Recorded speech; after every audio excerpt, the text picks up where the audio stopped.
અંબાજીમાં કલેક્ટરે મેળાનો પ્રારંભ કરાવ્યો છે। આ મેળો છે તે આજથી શરૂ થયો છે અને આ સાથે જ કલેક્ટરે મેળાનો પ્રારંભ કરાવ્યો છે, જેમાં માતાજીનો રથ ખેંચીને મેળાનો પ્રારંભ કરાવ્યો છે। તો બીજી તરફ કલેક્ટર અને એસપીએ માં અંબાની આરતી કરી હતી, જેમાં વહીવટીતંત્રએ મેળાને ખુલ્લો મૂકતા જ આનંદ માણ્યો હતો। તો 7 દિવસ સુધી અંબાજીમાં મેળો યોજાશે। તો માતાજીનો રથ ખેંચીને મેળાનો પ્રારંભ કરાવ્યો। કલેક્ટર અને એસપીએ માં અંબાની આરતી પણ કરી હતી અને ધન્યતા અનુભવી હતી। જિલ્લા વહીવટીતંત્ર દ્વારા અને દેવસ્થાનમ ટ્રસ્ટ દ્વારા જગત જનની માં અંબાના રથનું પ્રસ્થાન કરાવી આનંદ અને ઉલ્લાસના આ પવિત્ર પર્વ એવા ભાદરવી પૂનમ મેળાનું શરૂઆત કરવામાં આવી છે।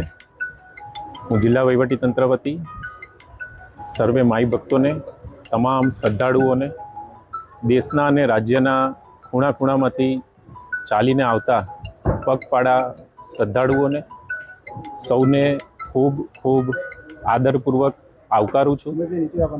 માં જગત જનની અંબાના ચરણોમાં સમસ્ત જીવ માત્રના કલ્યાણની પ્રાર્થના સાથે નિર્વિઘ્ન રૂપે કોઈ પણ શ્રદ્ધાળુને કોઈ પણ જાતની તકલીફ ના પડે અને કોઈ પણ જાન કે માલની હાનિ ના થાય એવા આશીર્વાદ માતાજી સાથે માંગેલા છે અને ખૂબ શ્રદ્ધા અને પવિત્ર વાતાવરણ સાથે માં જગતજનની અંબાજીના આંગણે આજે ભાદરવી પૂનમના શુભ મેળાની શરૂઆત થઈ છે। ધન્યવાદ।